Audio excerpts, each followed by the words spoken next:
Vamos a iniciar con Lucía Melgar. Les voy a dar un breve currículum de ella. Es doctora en literatura hispanoamericana por la Universidad de Chicago. Es investigadora del PM en el Colegio de México, investigadora nacional. Fue profesora de literatura hispanoamericana en Princeton del 96 al 2003. Es coeditora con Gabriela Mora del libro Elena Garro, lectura múltiple de una personalidad compleja, y de 2 números especiales de revistas internacionales sobre la obra de Elena Garro. También ha publicado artículos sobre literatura mexicana en libros y revistas nacionales e internacionales, entre ellos Elena Garro y Octavio Paz, a través de las palabras del poeta, en revista de literatura mexicana. Actualmente prepara un libro de ensayos crítico-biográficos sobre la obra y vida de Elena Garro. Elena, ensayos para una biografía, y trabaja en una investigación sobre cultura y violencia en México. Les dejo con Lucía Melgar. Gracias, Lucía. Bueno, antes que nada, muchas gracias al PUEC y a Marisa por esta invitación. Además, Marisa me pidió específicamente que hablara sobre Garro. Les agradezco a ustedes mucho su presencia y, bueno, le he puesto un título un poquito largo a esta presentación. Se llama Recorridos hacia el otro, encuentros y desencuentros, o esa otra que no soy yo, que también soy otra. En 1974, desde su exilio en Madrid, donde la agobian trámites interminables y consejos contradictorios sobre las posibilidades de garantizar su estancia legal en España, Elena Garro escribe que para los burócratas españoles y mexicanos, cito, a veces soy mexicana naturalizada y a veces soy española. Total, no entiendo qué soy ni a qué tengo derecho, pero me parece que el único derecho que tengo es a no tener ninguno. Ha caído, descubre, en el limbo donde deambulan quienes carecen de documentos confiables o han de rendir cuentas por sus orígenes híbridos. Garro, nacida en Puebla de padre español y madre mexicana, intenta recuperar la nacionalidad española que le corresponde por su padre, sin tener que renunciar formalmente a la mexicana, pues entonces su hija, que la acompaña y ya es extranjera en España, sería también extranjera en México. Parece lógico que con irónica lucidez la escritora concluya más tarde que los gángsters tienen la vida más fácil, pues cuentan con pasaportes y actas de nacimiento múltiples que, así sean falsos, les permiten cruzar las fronteras sin mayor preocupación. El desbarajuste de la identidad nacional que le provocó el exilio o la ineficiencia burocrática le dejó entrever a la escritora el abismo de ser apátrida, las sombras de la marginalidad indocumentada o forastera. Asimismo, le trajo a la memoria el sentido también ambiguo de otro certificado de identidad o pertenencia, el ser güera o prieta en México. Unos días antes, en otra carta, lamentaba, cito, y cuando era niña tenía que darme de golpes a cada paso porque era gachupina. Primero me rechazó México y ahora España. La imagen de la niña güera, extranjera en su patria, reaparece con más amargura un año después. Cito, debo confesar que en ninguna parte del mundo me han insultado y perseguido como aquí, se refiere a España. Qué ironía, cuando pienso en las palizas que recibí de niña por ser gachupina, y cuando pienso en la escuela, en las clases de historia patria, y me negaba a repetir el cruel cortés, sifilítico, etc. En este apunte, la gachupina, que sigue intentando un reconocimiento oficial en España, apela para sí misma en su diario a lo que de niña sufrió por no adherirse a la interpretación oficial de la historia mexicana, y esto en un pueblo donde los güeros como ella eran obviamente fuereños y donde todos se conocían. Desde luego nos dice mucho también sobre la interpretación oficial o semioficial de la conquista de México en un pueblo de Guerrero en los años 20, pero eso lo dejaremos para otro momento. Si estos apuntes expresaran solo las quejas y la rabia dolorida de una exiliada o de una apátrida, bastarían para documentar las huellas que deja el desencuentro con el otro, el descubrirse otra en la propia matria, el no ser de ninguna parte. En el caso de Garro, estas reflexiones dejan ver su desasosiego y dolor en una de las etapas más difíciles de su vida. En tanto palabras, así sean privadas de una escritora, Estos lamentos y recuerdos nos invitan a volver a las páginas públicas, a las obras de teatro, cuentos y novelas, donde sin borrar el conflicto entre las dos realidades, por así llamarlas, que conformaron su mundo desde la infancia, Garro entretejió en textos poéticos e imaginativos las visiones, tradiciones, rasgos y costumbres diferenciados, si no opuestos, que se entrecruzan y constituyen la cultura y la sociedad mexicanas. En este recorrido por algunos de sus paisajes literarios, luminosos y sombríos, veremos cómo la escritora, que aquí he llamado híbrida, da voz, figura y cuerpo memorables a mujeres y niños indígenas, a niñas y mujeres güeras, que mucho tienen que ver con ella, sin idealizar a ninguna. El arte de la escritura, la poeticidad, la libertad de la imaginación y la maestría de lo fantástico caracterizan la obra de Elena Garro, en particular su primera novela, Los recuerdos del porvenir, su teatro, los cuentos de la Semana de Colores, muchos de Andamos huyendo Lola y algunos más. Aunque no toda su obra se inscribe en lo fantástico, este rasgo merece destacarse en relación con el encuentro y desencuentro con lo otro, los otros y con el ser otra. Como los maestros de lo fantástico, a través de la escritura, Garro amplía la dimensión de lo real sin romperlo, capta lo insólito que se esconde en los pliegues del tiempo o en el revés de las cosas, pero a diferencia de Borges, por ejemplo, no lleva una lógica al extremo ni construye una trama en función de casualidades causales, sino que percibe e inscribe como parte del tejido de la realidad otra lógica, otra forma de pensar y otro tipo de deseo. Estas realidades y visiones alternativas, esta capacidad de imaginar otros tiempos y espacios y de dar a la palabra una fuerza mágica, provienen en parte de la literatura misma, del teatro del siglo de oro español que Garro disfrutó en su infancia, de su lectura apasionada de los románticos alemanes, de su aproximación a los textos de Borges, Bianco y Bioy. También se inspiran y enraizan en la cosmovisión indígena y en el mundo campesino de México. La importancia de los personajes indígenas, de las mujeres, los niños, los animales y seres extraordinarios en la narrativa y en el teatro de Garro no es casual. Indígenas, mujeres y niños tienen una visión distinta del tiempo y de lo posible. Desde su posición, si no subordinada, marginal o excéntrica, expresan, representan, dan vida a manifestaciones alternativas de la imaginación, de la memoria y del deseo.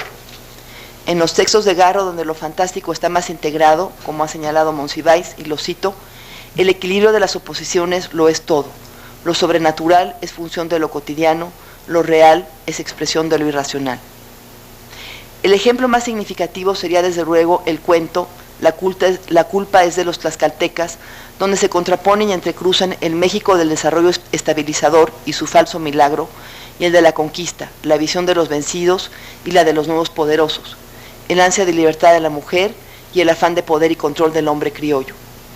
En esta red de entrecruzamientos, la figura de la Malinche y su traición se reinscriben como un hilo rojo que atraviesa la historia desde la conquista hasta el final de los tiempos y a la vez se escriben, por lo menos para mí, como un signo ambiguo y cambiante. A diferencia de la Malinche de Paz en su famoso laberinto, la Laura Malinche de Garro no es una víctima pasiva y solo rajada, ni una lacra vergonzosa para su país que no es tal y sus hijos. Garro reivindica a la Malinche como figura encendida por la ruptura histórica, por la estructura patriarcal y por la expresión de un deseo que se desgarra entre la violencia de la destrucción y la superposición de tiempos opuestos. Laura, en cierto modo, es un puente, pero no un puente que una armónicamente dos orillas o dos tiempos o dos espacios. Es quien guarda la memoria de su pasado o del pasado a secas. Es quien mira hacia atrás sin quedarse paralizada. Quien recuerda y reivindica su recuerdo y su vida pasada, aunque en el presente eso se lea como locura y traición. Si bien Laura se afirma traidora y busca en Nacha, su cocinera y confidente, el rasgo común de la traición, como si el conocimiento del mundo indígena, el género femenino o la marginalidad la supusieran, la traición, me parece, está en otra parte. Estaría más bien en la falta de memoria, en la injusticia que en el presente orilla a algunos, a los indios, a ser activos solo en sueños o entre las páginas de un libro que cuenta su verdadera historia, el libro que Laura lee para recordar o revivir tal vez la destrucción de su pueblo. Si desde una perspectiva posmoderna lo fantástico tiene hoy la función de cuestionar el predominio de la razón y el concepto del sujeto como ente unificado, racional, La culpa es de los tlaxcaltecas sería tal vez uno de los textos más posmodernos y más bellos de nuestra literatura. En este cuento y en otras obras de Garro, lo sobrenatural, lo irracional, lo oculto, lo reprimido y lo olvidado resurgen en la superficie del ámbito ficticio y de la escritura para cuestionar desde dentro la visión hegemónica, patriarcal, blanca o criolla, racional y razonable del mundo y del sujeto. Como ha sugerido la crítica, este cuestionamiento de la modernidad desde sus capas subterráneas o sus márgenes se relaciona también, y de ahí cobra gran parte de su fuerza, con la recuperación de la historia de los vencidos, de las voces que no escriben la historia oficial, pero que narran, recuerdan, reinventan la historia de opresión, represión, violencia y esperanzas perdidas que han padecido. De nuevo, podemos releer La culpa es de los tlaxcaltecas como recuerdo, reescritura y actualización de la historia de esos vencidos, solo admirados como imágenes remotas de un pasado oficialmente glorioso, cuyos descendientes siguen en gran medida arrinconados en los márgenes, como si así pudiera borrárseles. Cuando reaparecen, como el primo marido de Laura, asustan, indignan a los criollos o mestizos que solo ven en ellos una presencia acechante, violenta, intensamente peligrosa.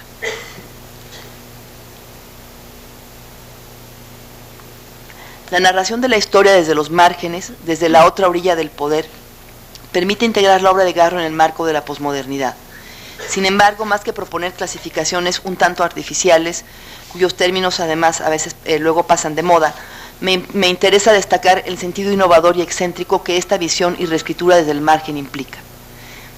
Mientras que fuentes, por ejemplo, como han planteado entre otros Javier Durán, escribe desde el centro y podría añadirse para el centro, pensemos en La muerte de Artemio Cruz y sobre todo en novelas más pretenciosamente cosmopolitas y menos logradas como Los años con Laura Díaz, Garro escribe desde los márgenes de la nación, desde la mirada de quienes padecen la historia y su cúmulo de muertos y despojos. En los recuerdos del porvenir, los márgenes acogen sobre todo a los campesinos indígenas, pero también a las prostitutas, a las mujeres que no hayan un lugar propicio en el mundo, como Isabel, a los locos que como Juan Cariño conocen el poder de la palabra y se atreven a desafiar al poder afincado en la violencia y la mentira. ¿Cómo se vive la historia desde los márgenes? O por lo menos, ¿cómo se escribe? En el Ixtepec de los recuerdos del porvenir, la revolución triunfante ha impuesto la bota del centralismo a través de las fuerzas federales que el pueblo percibe como tropas de ocupación. Todo el pueblo se siente y es oprimido. Bajo esta sombra de violencia generalizada, los campesinos sufren a su vez despojo de tierras y asesinatos. El terrateniente del pueblo, hijo único y consentido, Rodolfito por más señas, aliado al comandante federal, manda matar a los campesinos que quedan colgados de los árboles a la salida del pueblo. La dinámica del crimen va expulsando a los indígenas pobres cada vez más lejos. La dinámica de la vida cotidiana, en cambio, los trae de nuevo al pueblo, no vivos ni resucitados, sino como ausencia presente. Tras el asesinato de su hermano, la panadera se va a velarlo y deja a todos sin pan un día entero. Así, por más que quieran cerrar los ojos ante la violencia y la injusticia, sus consecuencias llegan hasta el centro de las casas de mestizos y criollos del propio Rodolfito y su devota madre. Las prostitutas, por otra parte, marginadas, y las hay, por la hipócrita moral social que hasta les prohíbe caminar por las calles del centro, se apilan como, cito, montoncitos de basura en una casa de apariencia rota y desvencijada al borde del pueblo. Borradas y estigmatizadas, despreciadas incluso por las amantes de los militares, las cuscas se convierten, sin embargo, en heroínas de la conspiración cristera que une al pueblo contra los militares y el gobierno federal. Las amantes de los militares encerradas en el Hotel Jardín, criticadas a su vez por las señoras bien del pueblo, aparecen también como mujeres con una historia propia, como figuras a veces odiosas, a veces entrañables. Como las cuscas, cuando sale a la luz la conspiración, algunas de ellas demuestran por sus acciones que marginalidad no es lo mismo que insignificancia ni carencia de convicciones.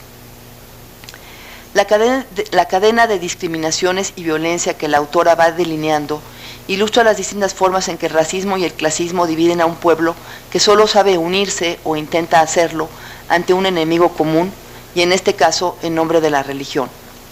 El impacto de estas formas de separación étnica y de clase se sintetiza en otro caso de traición que a mi parecer no es tal. Inés, la criada de las Montúfar, caracterizada como otras indígenas por sus moños y su vestido morado, se entera de la conspiración contra los militares por la indiscreción de sus patronas, que hablan delante de ella como si fuera invisible y sorda. Cortejada a propósito por un soldado, le revela los planes de las familias bien, con funestas consecuencias para estas. ¿Es traidora Inés? puede considerarse traición o deslealtad la ruptura o deslinde explícito respecto a un grupo al que de hecho no se pertenece. Inés forma parte del pueblo y este puede verse como un todo frente a los militares. Pero si quienes se erigen ante estos como representantes del pueblo son quienes a su vez excluyen de palabra y obra a los indios, y son quienes los desprecian, los acallan y los borran, ¿quién traiciona a quién? ¿O de qué traición se trata? Escribir desde los márgenes de la nación es escribir desde la otredad indígena, pobre, campesina, desposeída. Es también, sobre todo en Garro, escribir desde esa otredad borrada a veces superpuesta, que todavía representa a la mujer para el sujeto moderno. La desdicha, excentricidad o desarraigo de sus protagonistas femeninas, a menudo perseguidas, que no encuentran su lugar en este mundo, duplica la condición de marginalidad y otredad que se inscribe en muchos de sus textos y desde la que, por así decirlo, ella también escribe. Ese rasgo puede leerse y se ha leído como una derivación biográfica, pero es más que eso. Aunque ella rechazara el calificativo, puede considerarse a Garro como feminista avant la lettre, no porque en su obra represente la opresión de la mujer, sino porque desde una perspectiva crítica captó y supo mostrar la complejidad del ser y convertirse en mujer en una sociedad y en una tradición que niegan o reprimen la libertad, el erotismo y el deseo femeninos. A través de lo fantástico, la autora no solo da voz al deseo femenino, lo incorpora, le da cuerpo, le otorga un tiempo y un espacio, una fuerza que rompen precisamente con la falsa unicidad, con la homogeneidad artificial del tiempo cronológico, de la lógica del poder, de la palabra medida y ordenada y de la rutina mezquina y violenta. De nuevo podríamos retomar los recuerdos del porvenir y detenernos en la escena emblemática de la huida de Julia con Felipe Hurtado, cuando para salvar a los enamorados perseguidos por el general Rosas, el celoso captor y antiguo amante de Julia, el tiempo se detiene en seco, el pueblo se queda en un silencio oscuro, en un espacio inmóvil. O podríamos recordar el extraordinario cuento La Semana de Colores, donde las niñas güeras Eva y Lely descubren a la vez la sensualidad del deseo femenino, la violencia patriarcal que se afana en someterlo a su propio capricho y la censura protectora y deformante que pretende acallar el discurso de la pasión. Ese otro deseo al que me he referido antes es el deseo femenino y sus ramificaciones deseantes hacia la libertad, el goce, la sensualidad. Dar voz a mujeres indígenas y niños, ofrecerles un punto de fuga hacia un espacio y tiempos distintos, propios o apropiables, no implica garantizar la felicidad ni sustituir una realidad violenta y desigual con una fantasía armónica. Isabel, Julia, las cautivas de Don Flor, Eva y Lely en El día que fuimos perros o antes de la guerra de Troya, pueden soñar con otros horizontes, fugarse hacia el futuro o el pasado, descubrir mundos fascinantes en las fisuras de la realidad o en las páginas de un libro, pero se topan de manera casi inevitable y a veces fatal y fatalista con la violencia que destruye la ilusión o coarta la libertad. Eva y Lely, por ejemplo, transformadas en los perros Buda y Cristo, descubren en el día paralelo de los perros la maravillosa visión que se tiene desde el suelo. Al salir del paraíso de la casa y del jardín, sin embargo, presencian un asesinato que las deja mudas y sobresaltadas. «No te asustes, somos perros», le dice Eva a Lely. Y cito, «Pero Eva sabía que ya no era verdad. Habíamos descubierto que el cielo de los hombres no era el mismo que el cielo de los perros. Los perros no compartían el crimen con nosotras», concluye Lely, la narradora. En los mejores textos de Garro, lo insólito, inesperado, la ilusión y la memoria de una felicidad presente o pasada por un lado, y la mediocridad, el afán de poder y la violencia por otro, se mantienen en tensión. En sus tramas más logradas cruza un hilo invisible que indica la fuerza de la confrontación abierta o implícita entre el deseo de felicidad, plenitud y libertad y la estrechez de la cotidianidad y de la historia. Esta tensión, presente en los recuerdos del porvenir y en algunos de los cuentos de La Semana de Colores, alcanza un grado particular en 3 obras de teatro donde a través de 2 personajes se confrontan 2 maneras de ver el mundo y de vivir en él. En El Rastro, a través del delirio poético de Adrián Barajas, se manifiesta la visión maniquea de la mujer que incita al hombre a la violencia y, peor, la justifica. Brevemente, Adrián idolatra a su madre muerta como Virgen Inmaculada a la que quiere alcanzar en un cielo cruzado de ríos de sangre, y vilifica a Delfina, su mujer y madre de su hijo por nacer, como infiel, perdida, víbora y enemiga del hombre. Su travesía delirante culmina con el asesinato de Delfina. no obstante los ruegos de ésta y su defensa en nombre de su hijo no nacido. La maternidad entonces se exalta en la madre propia y en los cielos, no en esta tierra cubierta de huizaches, donde además 2 testigos mudos convalidan el asesinato. Cuando a su vez estos hombres representantes de la sociedad matan a Barajas, no castigan su crimen, castigan su incapacidad de aguantarse, de afrontar sin dolor ni lágrimas las consecuencias de su acto. La riqueza poética de esta representación del machismo exacerbado, que se caracteriza como mal social y no como mera patología individual, le da al personaje y al conflicto una complejidad de que carece el macho mexicano, que entre el silencio y el grito se pierde en el laberinto de paz, texto con el que tal vez dialoga indirectamente esta obra.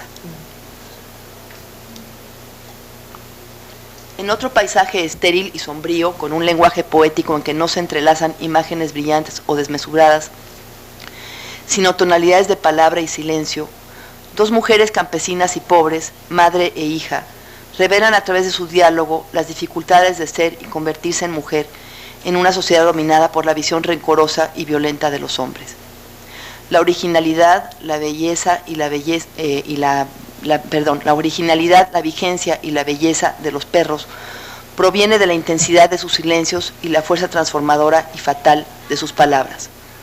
Si en los recuerdos del porvenir, por ejemplo, la percepción de la palabra como creadora del mundo pone en movimiento imágenes brillantes y coloridas y abre las puertas hacia la ilusión y la libertad, en los perros, la palabra es invocación, advocación, maldición y presagio. Úrsula y Manuela, su madre, están atrapadas no solo por la pobreza y el aislamiento, sino por un código discursivo que da a las palabras el peligroso poder de dar cuerpo al mal, a la amenaza, a la violencia. Mientras que su hija intenta comunicarle el miedo que le inspira un hombre que la ha mirado como mujer cuando todavía es una niña, Manuela minimiza sus temores y se esfuerza por acallarla. Ambas tratan de evitar nombrar al malhechor para impedir que la desdicha entre en su casa. La censura protectora que dicta el apego al código social, a la cosmovisión que atribuye a las palabras una magia negra, resulta contraproducente para quienes son vulnerables a la violencia inscrita y autorizada en ese mismo ámbito social. Cuando Úrsula enuncia su temor, Manuela lo minimiza, pero no elimina ni le cierra el camino a la amenaza que con razón su hija ha percibido. La llegada un poco más adelante del primo, que enuncia con imágenes terribles el rapto y la violación de Úrsula, sellan el destino de ésta. El nombre del malhechor, su crimen, el significado social de éste, la estigmatización de la mujer, resuenan como presagio fatal en el silencio de la noche que rodea la choza. Cuando Úrsula le pregunta a su primo, Javier, ¿para qué me quiere Jerónimo? Jerónimo es el futuro violador. Sigue un diálogo aterrador. Javier, no seré yo quien te quite la inocencia, es un grave pecado. Es peor que arrancarle la piel a un niño. A un viejo lo sacas de su pellejo como de un vestido. En cambio, el niño está bien pegadito. Úrsula, ¿Jerónimo me quiere arrancar la piel? Javier, eso quiere. Dejarte en carne viva para que luego cualquier brisa te lastime, para que dejes tu rastro de sangre por donde pases, para que todos te señalen como la sin piel, la desgraciada, la que no puede acercarse al agua ni a la lumbre, ni dormir en paz con ningún hombre. El significado social de la violación como estigma se enuncia de manera más directa poco después, de nuevo en boca de Javier, quien comenta la presencia de los perros fuera de la casa. Sí, no saben que en un rincón están acumulando tu desdicha. Jerónimo la trae adentro de los zarapes, para que nunca vuelvas a ser niña, ni a gozar del agua y de la fruta, para que nunca llegues a ser mujer lucida y temida de los hombres. Imagen de mujer en que Úrsula ve reflejada a su madre. Aunque luego Manuela se decide a narrar su propia desgracia, para borrar, dice, con sus palabras las de su hija, quien le ha contado su conversación con Javier, los cómplices de Jerónimo se llevarán a la niña. Así, por un lado, la idea de que la suerte no se hereda si no se nombra, que había llevado a Manuela a callar su pasado, aparece como una prohibición que rompe la comunicación entre las mujeres y en vez de protegerlas las hace más vulnerables. Cuando finalmente transgrede esta norma para advertir a su hija de lo que le puede suceder, Manuela logra transmitirle el dolor que sufre quien es raptada y violada. Le da cuerpo a lo que antes era solo un sufrimiento mudo e incomprensible, y le hace saber a su hija también que lo mismo que su madre la buscó a ella hasta encontrarla, ella la buscará. Por otro lado, sin embargo, la violencia agazapada en las palabras prohibidas y en los deseos torcidos de los hombres se convierte en un destino circular que marca a generaciones de mujeres. Desde una perspectiva feminista, cabe destacar que Los perros es una de las primeras obras que en México y quizá en Latinoamérica denuncia en primer plano la violación como medio de sometimiento, avalado directa o indirectamente por el discurso social. Es una obra de los años 60.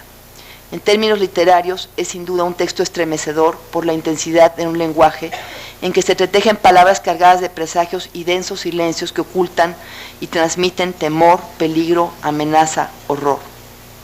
Aquí Garro no confronta dos universos lingüísticos y culturales distintos.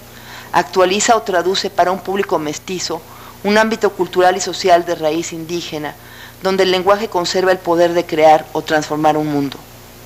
Para el hombre aquí la mujer es, como en El rastro, la otra, la peligrosa, a la que hay que rajar o aniquilar. La magia negra de las palabras en esta pieza en particular se deriva de la cosmovisión que transmiten sus palabras, sus normas discursivas, aunada a la textura poética del lenguaje que crea la autora. En El árbol, el último texto que presentaré aquí, se enfrentan dos mujeres, una india pobre y una criolla o mestiza rica, o cuando menos acomodada. El poder de la palabra no es menos brutal que en El rastro o en Los perros, pero quizá perturbe más al lector y espectadores, porque aquí el escenario es urbano, la actitud de la dueña de casa puede sernos más conocida o reconocible, y la inversión de roles que se da en el progresivo duelo verbal entre las personajes rompe con las expectativas de nuestro México imaginario. Me refiero al término de Bonfil. En la versión teatral de esta historia, que también se escribió como cuento, el diálogo transmite desde el inicio la tensión que subyace a la convivencia en apariencia cordial o civilizada, así sea fortuita, impuesta y breve, de personajes que creen conocerse pero de hecho se ven desde sus propios prejuicios, temores y deseos. Luisa, una campesina indígena y pobre, llega una tarde a casa de Marta, una señora que la conoce de tiempo atrás. Representante de una de las voces más acalladas del México urbano, y ahí retomó un término de Arispe, la india aparece en esta obra en una posición de total desventaja, fuera de su pueblo, en casa ajena, y ante una mujer que adopta ante ella una actitud de patrona, condescendiente y autoritaria. A la diferencia de clase se añade la diferencia étnica, y a ambas se aúna la subordinación o dependencia de quien va a pedir ayuda. Desde que entra a su casa, limpia y cómoda, Marta ve a Luisa con cierta repugnancia. La india está sucia y desgarrada y muestra marcas de golpes en la nariz y en su oreja ensangrentada. A medida que ésta le va contando desgracias personales, en particular su desdicha matrimonial, Marta va haciendo comentarios críticos que denotan una mezcla de desdén, impaciencia y repugnancia. Acusa a Luisa de acosar a su marido, a quien Marta considera muy bueno. No se conmueve ante sus lágrimas porque sabe que solo la india es responsable de su suerte. Afirma que sabe más que ella de su vida, le dice todo lo que piensa de ella y además le exige información para luego contradecirla o poner en duda la veracidad y la lógica de sus respuestas. El aspecto de Luisa, su olor, le dan asco. Luisa se da cuenta de la repugnancia de Martita y la explicita. Mejor me baño, así no le doy asco. Marta niega su asco, pero Luisa insiste. No quiere comer antes, sino bañarse. Ahora mismo, Martita, ahora mismo. Así no le doy asco a usted y a su casa tan bonita. Dominada por la india en ese momento, según la acotación, Marta le muestra la ducha y le da explicaciones para usarla, que Luisa no escucha porque dice, sabe cómo hacerlo. Más adelante, Marta encuentra a Luisa ya bañada, hablando por teléfono. Si antes la consideró chiflada y latosa, ahora confirma sus dichos y llega al punto de perder la poca mesura que le quedaba. Así, cuando Luisa vuelve a quejarse de que su marido es malo, Marta la regaña. Cene y cállese. ¿Y sabe lo que le digo por última vez? Que su marido es muy bueno y usted está endemoniada. Palabra que repite cada vez que Luisa se defiende sin darse cuenta de que con ella abre la puerta a los demonios. Tras una pausa que parece marcar la victoria de Marta sobre Luisa, esta, que ya le ha dicho que ha visto 2 veces al malo, vuelve y le explica. La primera vez que vi al malo fue antes, Marta. ¿Antes de qué? Pues antes de que matara yo a la mujer. Aunque Marta, asombrada, intenta restar importancia a las palabras de la india, a partir de este momento, esta es quien va tomando el dominio del relato hasta vencer a Marta. A medida que Luisa va narrando su vida, se hace evidente que, sin darse cuenta, Marta, en sus regaños y críticas anteriores, y sobre todo por su actitud, ha ido sentando las bases para lo que puede considerarse la revancha de Luisa. Marta cree que Luisa nunca ha salido de su pueblo y por eso supone que no sabe usar la ducha ni el teléfono. En vez de escuchar sus explicaciones, le atribuye terquedad y locura. Su error se deriva entonces de lo que cree saber y no sabe. Luisa, en cambio, conoce su pasado, reconoce en Marta una actitud de rechazo y le explicita, y sobre todo, conoce el poder de las palabras. Luisa antes mató a la mujer que decía cosas, a una mujer anónima que difundía chismes sobre ella. Estuvo en la cárcel y aprendió a usar los objetos signos de la modernidad. Ahí volvió a ver al malo y ahí fue feliz. Luisa puede asociarse al México profundo y en este con su faz temible, no con su dimensión positiva. A la imagen de India que ve en ella Marta se añade una forma de pensamiento que puede llamarse indígena o que en todo caso no sigue, digamos, la misma lógica que el mundo occidental y por eso estoy usando esa palabra. Pero también se puede asociar, digamos, con un concepto poético de la palabra como creadora del mundo, desde luego. La visión del mundo que despliega en su relato es semejante a la de Úrsula y Manuela en Los perros, la de un mundo donde lo sobrenatural forma parte de lo cotidiano. En Los perros los demonios surgen entre los árboles. En el árbol, Luisa ha visto al demonio y para descargarse de sus pecados, tiempo después de salir de la cárcel, se los ha contado un árbol que agobiado por ellos se secó. En el mundo de Luisa, palabras como endemoniada llevan en ellas la figura del demonio, comunican con fuerzas oscuras. Esta dimensión del lenguaje que Marta ignora determina, por así decirlo, el principio de su pérdida. El arte del relato y del suspenso que va desplegando Luisa va atrapando a Marta al grado de la fascinación hasta convertirla en un segundo árbol, en la depositaria de un secreto terrible, de pecados enormes que no pueden sino secarla.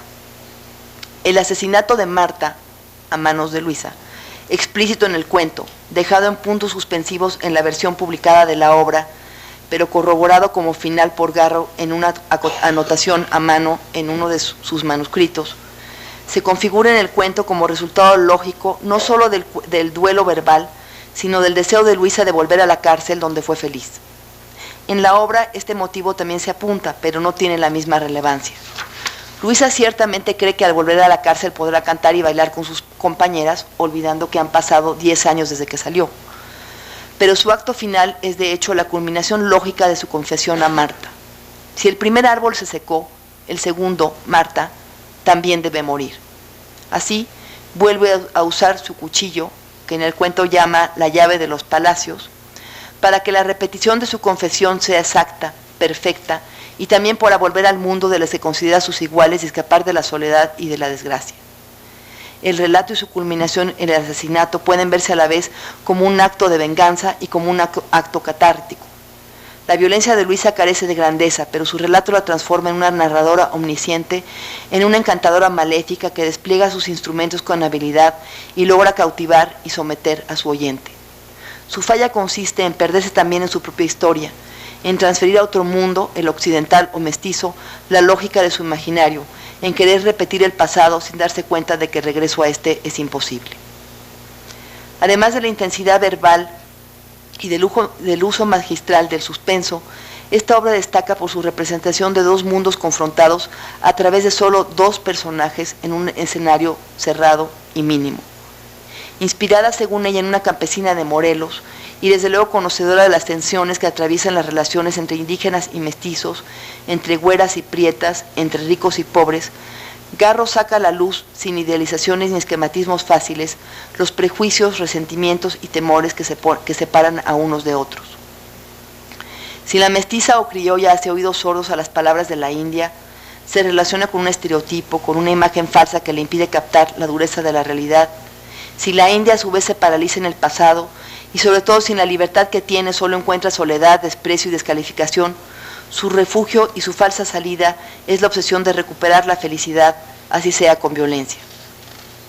Esto desde luego no implica que en la miseria siempre se recurra a la violencia. Sugiere más bien que la violencia verbal puede activar fantasías violentas y llevar al estallido. Como hemos visto en este recorrido por algunos escenarios de la obra de Garro, la representación del encuentro y desencuentro con la otra, con el otro, desde una mirada externa pero a la vez inmersa en ese mundo otro de los indígenas, de los campesinos, de las mujeres y de las palabras cuyo poder parecemos olvidar, rebasa la simple confrontación entre güeras y prietas, buenos y malos, locos y cuerdos, hombres y mujeres. El arte narrativo y teatral de Garro despliega a través de unos cuantos personajes mundos complejos donde subyace la violencia, donde la ilusión parece condenar al fracaso, pero donde la misma posibilidad de imaginar y el poder de la palabra permiten, si no transformar, conocer el mundo en que vivimos. En 1979, en otra carta que escribe, cuando ya tiene la nacionalidad española, dice, y la han estimulado a publicar y a escribir, dice: no tengo nada que decirle a los mexicanos.